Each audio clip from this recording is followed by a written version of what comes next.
¿Qué tal? Mi nombre es Brian Jesús Marín Moreno y voy a hablar un poco de la historia de la pedagogía. La historia de la educación estudia crónicamente la actividad del comportamiento humano y la actividad de educar.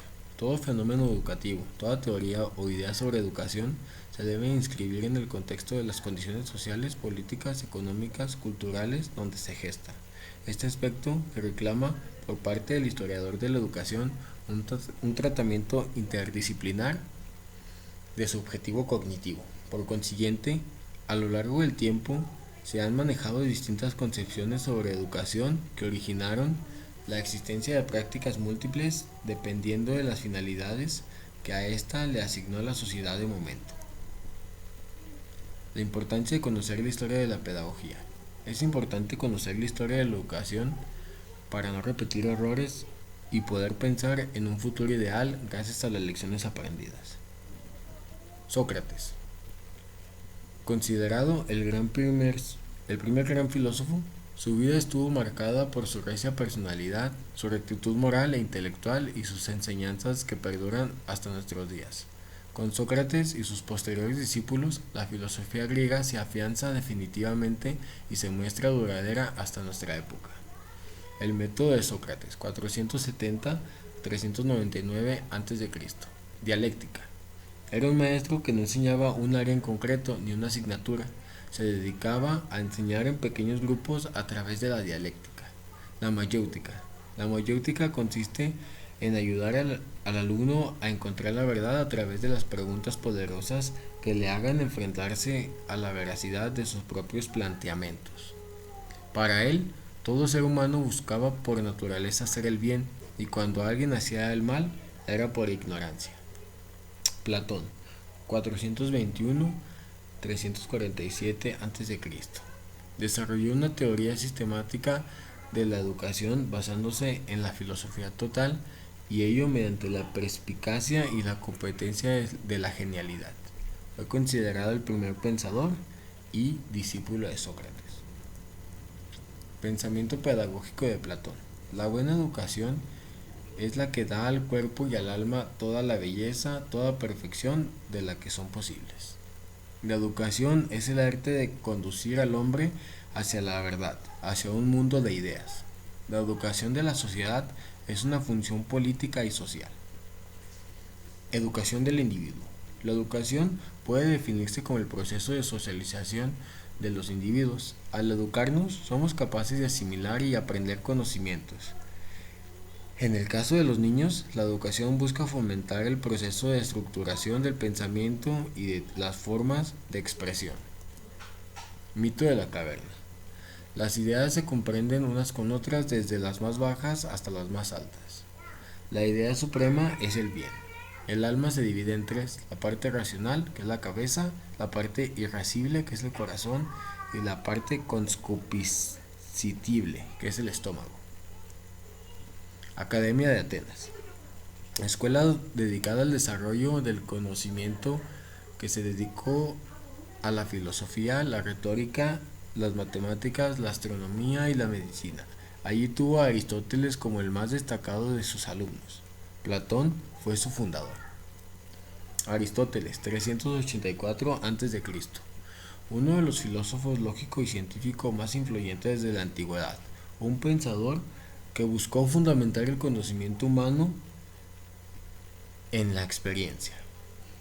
Pensadores más destacados de la antigua filosofía griega.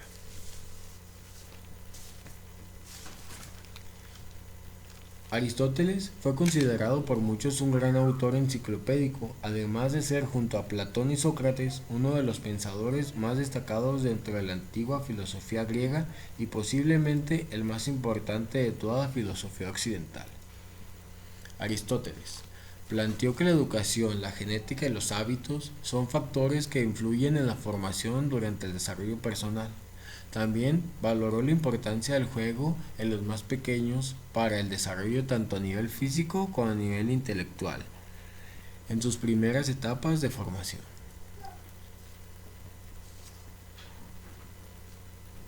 Plan educativo de Aristóteles.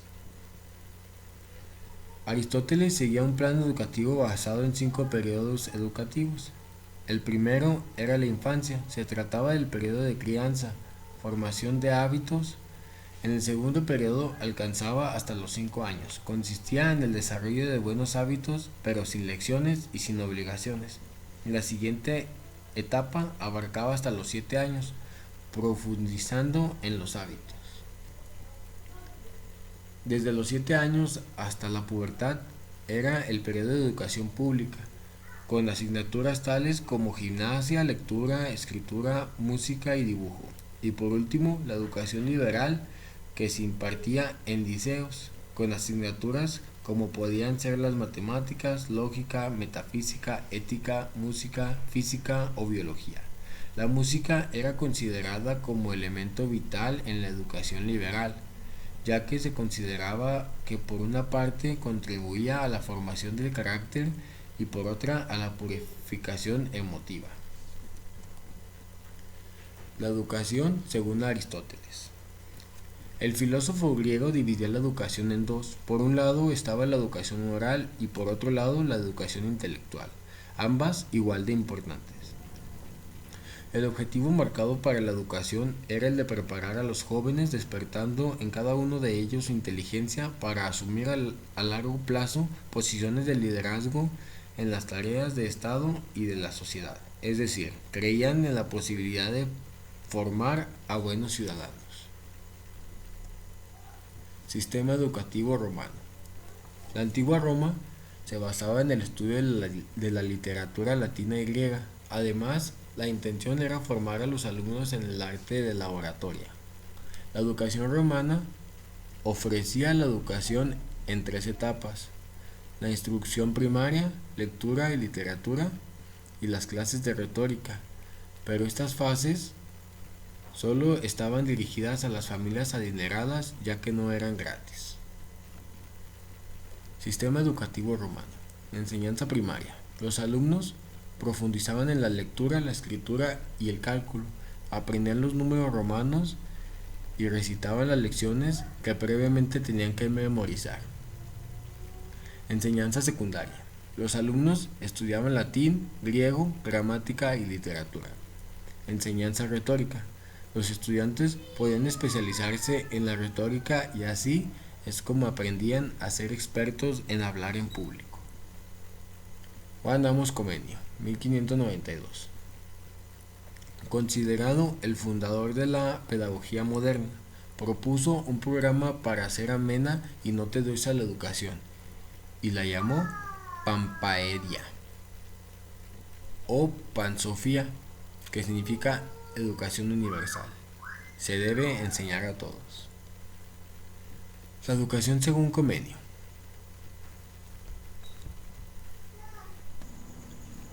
Su finalidad fue establecer un sistema de enseñanza progresivo del que todo el mundo pudiera disfrutar. Decía que a los niños se les debía enseñar gradualmente, enlazando de manera natural los conceptos elementales con los conceptos más complejos. Asimismo, propugnó el uso de la lengua materna durante los primeros años de escolaridad en lugar del latín.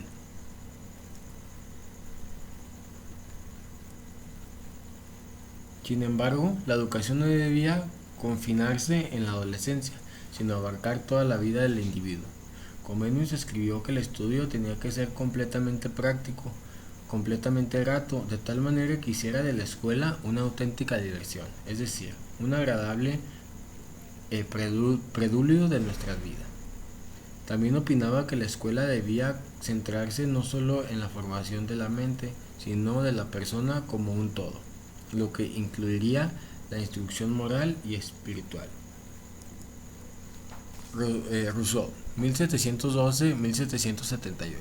Al igual que Aristóteles, Rousseau consideraba a la educación como el camino idóneo para formar ciudadanos libres, conscientes de sus derechos y deberes en el mundo que se está gestando. Pero él se dio cuenta de que el sistema educativo imperante era incapaz de llevar a cabo esta labor. Grandes principios de la doctrina pedagógica de Rousseau. La naturaleza ha fijado las etapas necesarias del desenvolvimiento corporal y anímico del educando. Clapeyron llama a este principio la ley de la sucesión genética.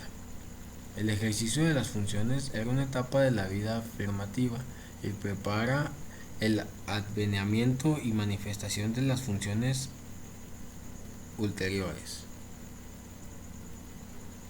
La acción natural es aquella que tiene a satisfacer el interés o la necesidad del momento. Rousseau ha comprometido admirablemente que la acción, incluso cuando da la impresión de ser desinteresada, viene a satisfacer una necesidad o un interés funcional. Cada individuo difiere más o menos en relación de los caracteres físicos y psíquicos de los demás individuos. Periodos de aprendizaje. Rousseau establece que por primera vez los llamados periodos de aprendizaje ajustados a las edades del educando ponen en relieve que donde mejor aprende el niño a conocer a los hombres es en la historia. El maestro debe enseñar realidades y solo realidades. Los grandes postulados de su teoría pedagógica siguen vigentes. Principales postulados de Rousseau. La educación debe concentrarse más en el niño y menos en el adulto. Es importante estimular el deseo de aprender. La educación del niño comienza desde su nacimiento y debe impedirse que adquiera hábitos de los cuales pudiera llegar a ser esclavo. Rousseau descubre propiamente a la infancia los derechos del niño y recomienda la necesidad de comprender al niño. La naturaleza humana no es originariamente mala, por ello la primera educación debe ser negativa. No hay que enseñar los principios de la verdad, sino preservar el corazón del niño contra el error. La educación del niño debe surgir libre y con desenvolvimiento de su ser, de sus propias aptitudes, de sus naturales tendencias. Para tratar al alumno se debe tener en cuenta su edad, poniéndolo en su lugar y reteniéndolo en él. Rousseau destaca que no se debe dar una lección verbal al alumno, debe permitirse que la experiencia sea la maestra. Rousseau afirma que la única pasión natural del hombre es el amor de sí mismo o amor propio, el cual resulta útil y bueno, pues permitirá que realice los deseos y los satisfaga. La razón y la memoria no se pueden desenvolver una sin la otra. Los niños no son capaces del juicio, pues no tienen verdadera memoria, retienen sonidos, figuras, sensaciones, rara vez ideas y más rara vez sus enlaces. Todo el saber de los niños se queda en la sensación y no llega al entendimiento. Su misma memoria es poco más perfecta que las otras facultades. Rousseau proponía la soberanía del pueblo que identificaba solamente con los varones. La concepción de Rousseau sobre las mujeres puede conocerse a partir de su tratado de educación femenina, el Emilio, donde cuestiona la igualdad que propugnaba, ya que solamente incluía a los varones. Pestalozzi, 1746-1827. Fue un pedagogo suizo, uno de los primeros pensadores que podemos denominar como el pedagogo en el sentido moderno del término, pues ya había pedagogos desde la época de los griegos. Reformador de la pedagogía tradicional, dirigió su labor hacia la educación popular. Para la enseñanza, tomó en cuenta la intuición intelectual, tomando los aspectos que conforman su educación elemental, que son: para la enseñanza de los números, utilización de tablillas con letras, las cuales acumulaban de uno en uno para que el niño conociera la relación de los números, al mismo tiempo que servía para aprender las letras. A partir de las cosas simples antes de avanzar a las más complicadas.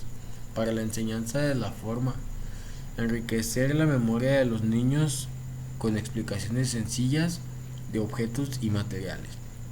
Enseñar a describir y darse cuenta de sus percepciones. Enseñar al niño por medio del dibujo a medir todos los objetos que se presentan a su visita y adquirir habilidades para reproducir.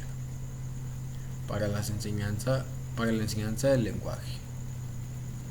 Aplicar la psicología pasando el sonido a la palabra y de la palabra a la frase.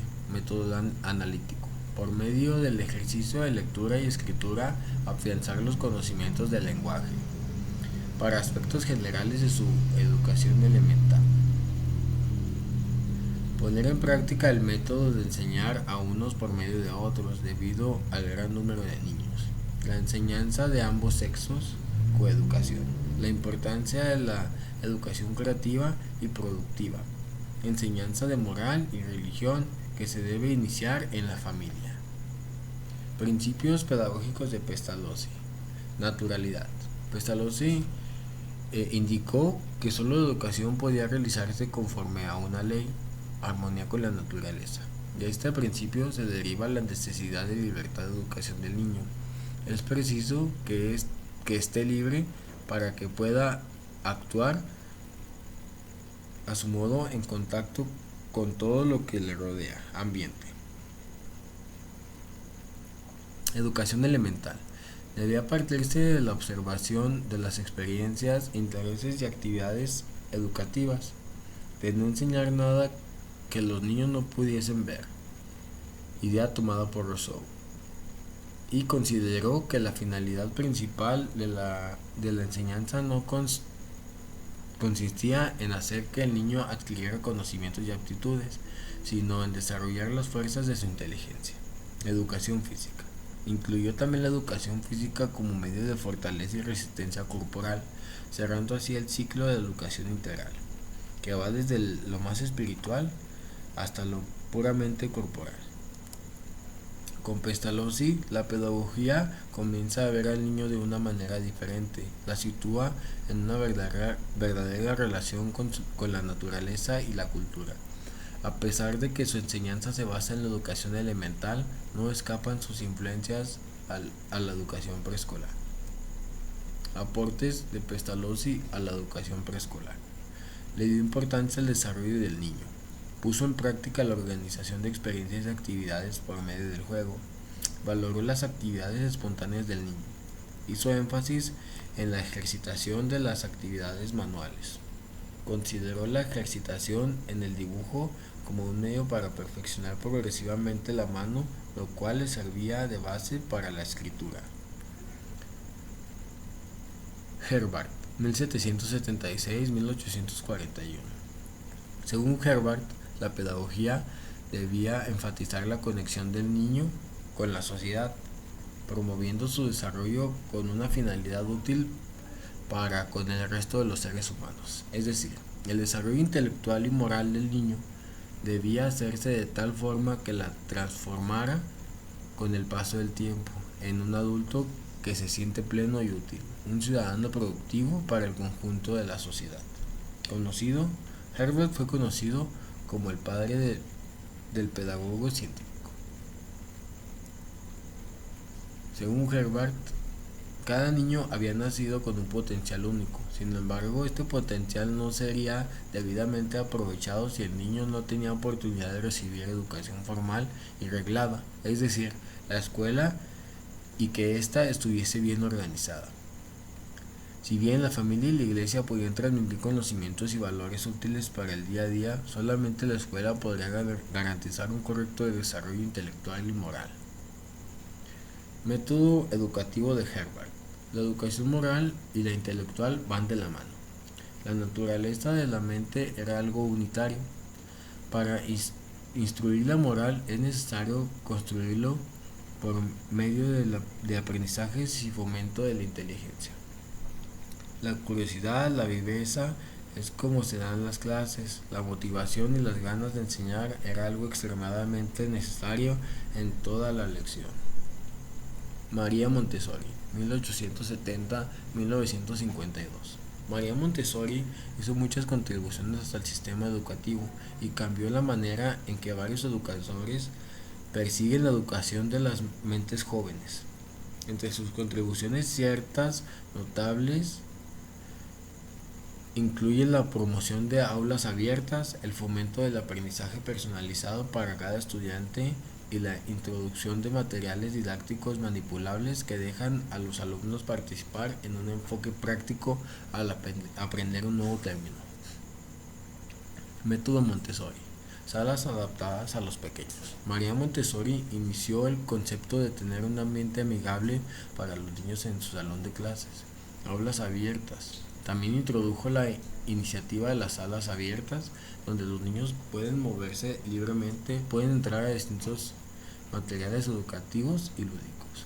Educación personalizada. María Montessori creía que todos y cada uno de los niños eran individuos y tenían diferentes mentalidades de trabajo. Por tal razón, deben ser tratados individualmente.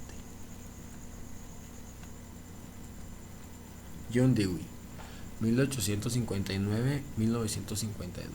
Dewey criticaba con fuerza y no estaba conforme con el sistema educativo predominante de los Estados Unidos en ese momento.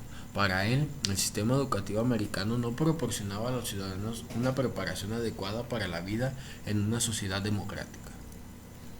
Método del problema. Primera fase. Experiencia actual y real del niño en el ámbito familiar. Segunda fase. Problema o dificultad, obstáculos sobre la experiencia para trabajar. Tercera fase. Soluciones. Cuarta fase, hipótesis de solución. Quinta fase, comprobación de hipótesis de solución.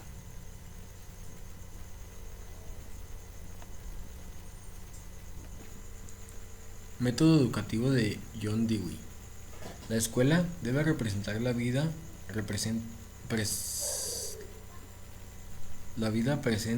presente y real para el niño con la que vive en su propia casa. El maestro no está en la escuela para imponer ideas, es guía y facilitador e intenta sacar lo mejor de sus alumnos. El alumno es una persona activa que se enriquece por sus experiencias y está dispuesto a aprender. Dewey considera que su método educativo debe derivarse del método científico. La escuela de Dewey se basa en el método experimental y desarrolla en el niño las competencias necesarias para resolver problemas que se le planteen.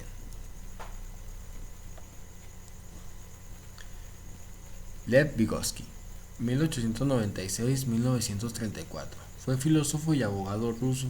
Hizo aportaciones significativas a la psicología y a la lingüística. A la primera incorporó el análisis didáctico marxista, lo que tuvo grandes repercusiones en la educación y en la medicina. Es el fundador de la teoría sociocultural en psicología. Define el desarrollo como un proceso dialéctico complejo, enraizado en los vínculos existentes entre la historia individual y la historia social, caracterizado por la irregularidad y la actividad. Considera que el desarrollo psíquico es acelerado en los primeros años, longitudinal y ascendente, con cambios cuantitativos y cualitativos que marcan las etapas combinados con cambios bruscos o crisis. El desarrollo según Vygotsky. La maduración filosófica del niño. Las particularidades evolutivas de cada organismo. El medio circundante. El dinamismo de la actividad del niño. Etapas del desenvolvimiento del sujeto. El pensamiento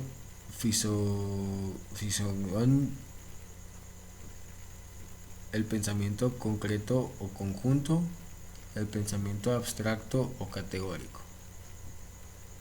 Jean Piaget, 1896-1980. Jean Piaget fue un biólogo suizo y epistemólogo. Sus estudios sobre el desarrollo de los niños fueron un aporte invaluable a la educación moderna. Su teoría aún se aplica asiduamente en la pedagogía actual. Teoría del desarrollo cognitivo. Etapa sensoromotora. De los 0 a los 2 años. El bebé, desde que comienza a moverse por sus medios, explora el mundo que lo rodea a través de sus sensaciones corporales. Por lo tanto, toca, agarra objetos y chupa al llevárselos a la boca. Toda la experiencia de los niños sucede a través de sus reflejos, sus sentidos y mediante la respuesta motora. Etapa preoperatoria, de los 2 a los 7 años. Esta fase desarrolla el planteamiento del lenguaje, que es una de las características más importantes de esta etapa. Aunque tienden a pensar en forma muy concreta, el desarrollo del lenguaje los introduce gradualmente en el pensamiento simbólico. Empiezan a usar palabras e imágenes para representar objetos. Etapa operacional concreta de los 7 a los 11 años. Durante este tiempo los niños aprenden a pensar de forma lógica respecto a las situaciones concretas. También comprenden la idea de conservación del Estado. Etapa operacional formal. El joven o adolescente se involucra con una abstracción y puede comprender el planteamiento de problemas hipotéticos. Esto los lleva a razonar en torno a cuestiones morales, éticas, filosóficas o políticas. Paulo Freire, 1921-1997. Freire fue un educador comprometido con la causa de la educación al servicio de la construcción de una sociedad más justa y solidaria. En el contexto histórico, el educador se interesó siempre por las masas oprimidas, creyó en su libertad, en su poder de creación y crítica, estableció los fundamentos de una pedagogía en la que el educador educando aprenden en el trabajo común. Método de alfabetización. La metodología surge de la práctica social para volver después de la reflexión sobre la misma práctica y transformarla. De esta manera la metodología está determinada por el contexto de lucha en que se ubica la práctica educativa. El marco de referencia está definido por lo histórico y no puede ser rígido ni universal, sino que tiene un ser construido por los hombres en su calidad de sujetos conscientes, capaces de transformar su realidad.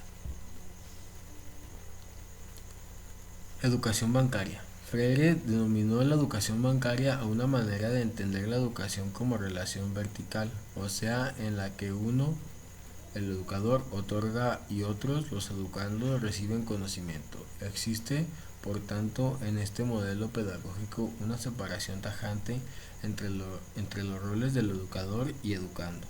La educación bancaria se concibe como narración de unos contenidos fijos o como transmisión de una realidad que no requiere reelaboración y que se presenta como la única posible. Esto sería todo de mi parte. Gracias por su atención.